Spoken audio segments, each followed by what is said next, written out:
कि एक सतनाम के जाप को अधिकारी इस दास से प्राप्त करके एक भी सांस अपने स्वरित और निरत मन और पवन इन चारों पदार्थों को एकत्रित करके लेना है।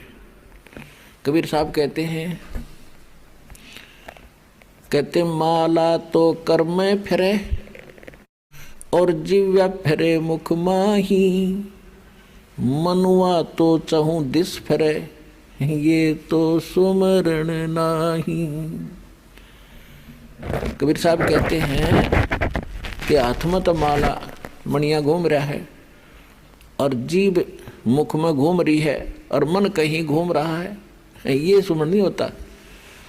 कहते हैं स्वरित नृत मन पवन पर और सतनाम का वो जाप लगातार चले। स्वरित नृत मन और पवन इकट्ठे रखे। जैसे आप सिमरण करते हो, सांस के सिमरण सतनाम दिया है, या प्रथम मंत्र भी जाप करते हो, उस पर ये ध्यान रखे कि जैसे आप प्रथम मंत्र बोला प्रथम मंत्र का, तो ये सोचा ये किसके विषय में है। 5-4 जो लगातार जो मंत्र करें, 5-4 बार ये अभ्यास करें, ये किसका है। और उसके बाद बेशक शीघ्र करो, लेकिन ये ध्यान रहे मैं बोल क्या रहा हूँ। अब बोलते हो सत सुकृत अवगत कबीर, तो फिर इस क्या बोल रहा हूँ ये शब्द है, इस शब्द के साथ इस चित्त यानी मन को लगाना है और ध्यान रहे कि मैं क्या बोल रहा हूँ, कौन से अक्षर का उच्चारण कर रहा हूँ। तो इसमें स्वरित और नृत अपने आप रहेगी कि किस जाप को कर रहा हूँ। स्वरित नृत मन और पवन। पवन माने वायु, जो श्वास के सिमरण से संबंधित है। ये कि इस पर श्वास जब जाप करो तो इसके साथ ये सांस भी ध्यान हो कि मैं बाहर कौन सा छोड़ रहा हूँ, अंदर कौन सा ले रहा हूँ और कौन मंत्र का उच्चारण कर रहा हूँ। ये आपकी सुरत और नृत्य में रहना चाहिए। मैं के बोलूँ हूँ, अपनी सुरती उस पर लाए रखे। सुरती समझो आत्मा के कान हैं और नृत्य जो है आत्मा की आंखें हैं, ऐसा समझ कर दो। अब जैसे सुमन करते हो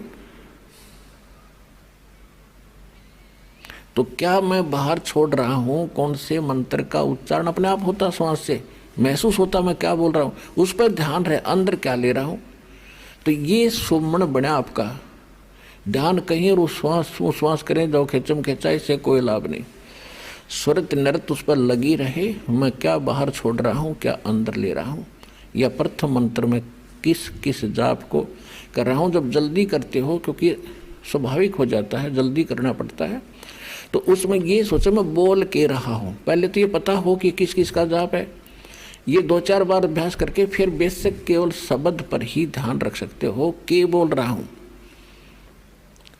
कौन सा मंत्र बोल रहा हूँ, हरियम बोल रहा हूँ, किलियम बोल रहा हूँ, उस पर ध्यान रहे। तो उस पर जरूर रहना चाहिए, वो नहीं माला फेरे जाओ।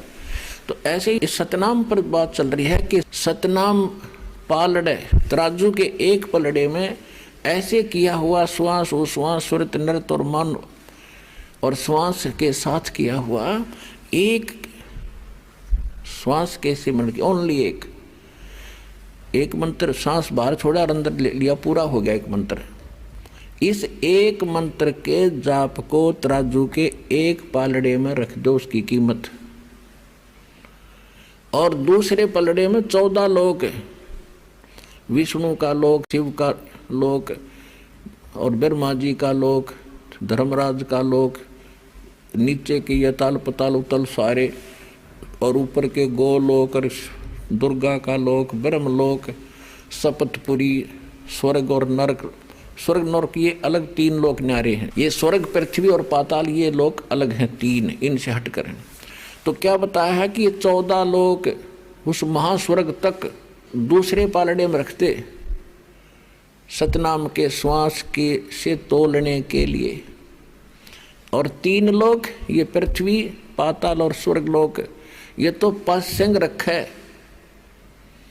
पासंग क्या होती है आजकल के एजुकेटेड बच्चों को पता नहीं, क्योंकि ये ज्ञान गूढ़ रहस्य है और अपनी लोकल लैंग्वेज में ये एक सूक्ष्म वेद है। तो दास का जन्म ऐसे समय में दिया दाता ने, दास ने दोनों जमानों की लैंग्वेज का ज्ञान हुआ, जिस कारण से इन गूढ़ रहस्यों को आज समझ सका। और इस ग्रंथ को, गरीबदास साहिब जी के ग्रंथ को आज के बालक पढ़ के देख लो, इन्हों का डरते इसमें पता नहीं क्या लिख रखा है, क्योंकि वो भाषा उन्होंने अपने उस समय की भाषा में लिखा।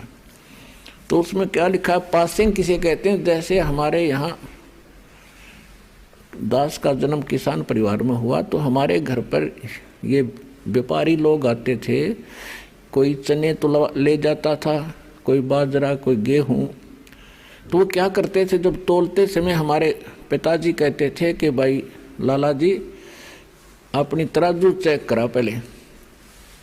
वो देखते थे अगर थोड़े से अनबैलेंस्ड होती, वो सौदा करने आया था, जैसे गेहूं का ढेर पड़ा है और उसी को तोलना था, तो गेहूं ही एक मुट्ठी उठाई उस ढेर में से, और तराजू को एकसार करने के लिए, एररलेस करने के लिए, उसकी त्रुटि निकालने के लिए एक पलड़े में वो थोड़े से गेहूं डाल देता था, 2-4 ग्राम, और जिससे वो डिफेक्ट तराजू का ख़त्म हो जाता था।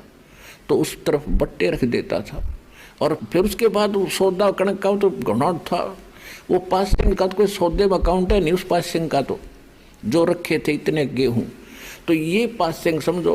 तो अब क्या बताते हैं गरीबदास जी, सतनाम पालड़े रंग होरी हो। सतनाम के 2 अक्षर हैं, वो तो स्पष्ट लिखा है वाणी में। सतनाम तो दास इसलिए बोल रहा है, इसको थोड़ा सा सार्वजनिक कम कर रहा हूं अभी, वैसे कर तो दिया तकरीबन। वो 2 अक्षर का नाम है, एक ओम और दूसरा वो तत् सांकेतिक है। कहते ये सतनाम है 2 अक्षर का, ये 2 अक्षर के नाम का जाप सतनाम कहलाता है। तो कहते सतनाम पालड़ रंग होरी हो, और 14 लोक चढ़ावे राम रंग होरी हो। 3 लोक पासिंग धरे रंग होरी हो, तो ना तुले तुलाया राम रंग होरी हो। ओए होए, अब एक सिमरन की ओए होए इतनी कीमत है।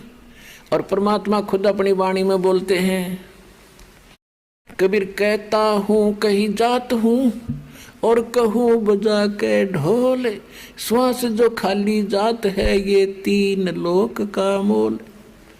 ये तो जो बिना नाम करे तुम खाली छोड़ रहे हो, ये भी इतना कीमती है, 3 लोक का मोल।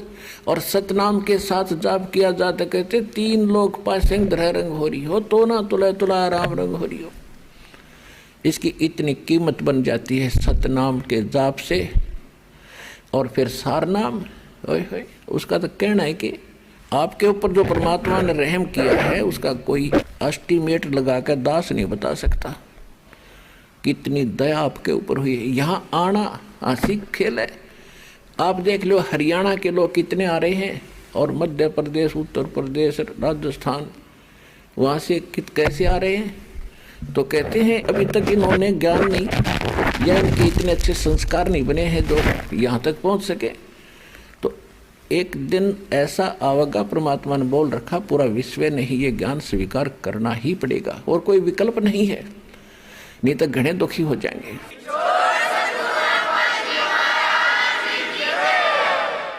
तो इस प्रकार गरीबदास जी से कहा कि बेटा तू जा, वापस जाओ आप, और इस नाम का जाप करोगे ना, बहुत जल्दी भक्ति युक्त हो जाओगे। गरीबदास जी 61 वर्ष की उम्र में, 61 वर्ष रहे शरीर में, 61 वर्ष की उम्र में सब इच्छा से शरीर छोड़ा था। और फिर उसमें तो भगत पीछे पड़ गए, महाराज और रुक जाओ, बहुत और कुछ दिन रहो। 6 महीने का समय दे दिया, 6 महीने के बाद मैं नहीं रहूँगा इस लोक में, भाई मेरा काम पूरा हो गया। तो 6 महीने के बाद सबको पहले सूचित करके बता दिया था, कल मैं शरीर छोड़ूंगा। उस दिन भादवा उतरते की द्वादशी को, और सन 1778 में गरीबदास जी 61 वर्ष की आयु में बैठे बैठे शरीर छोड़ के अपने चले गए थे। क्योंकि जिसने वो लोक देख लिया यहाँ रह सकता है। आपको तो वैसे तो इस ज्ञान से ही दास आपको इतना प्रेरित कर देगा कि आपकी आस्था यहाँ से हटकर 100% वहाँ लगेगी, तभी वहाँ जा सकोगे। ये नहीं है कि आप यहाँ की व्यवस्था, जैसे बच्चे हैं या भाई बहन माता पिता हैं इनको भी प्रेरित करो, इनको भी समझाओ, साथ रखो अपने। और लास्ट में जब मृत्यु के समय एक ध्यान रखे, किसी भगत की भी मृत्यु होती हो तो उस समय उससे ये नहीं पूछे तेरा कौन याद आव है, किसने बुलावा। उसको ये कहे सुरतीला सतलोक में कदे उड़ जाए, पोते पोतिया में पीछा छुटवा ले, टाइम है तेरा। तो वो थोड़ी भूल पड़े तो उसका याद दिलानी चाहिए, सुमन कर भगत जी, सुमन ना छोड़िए।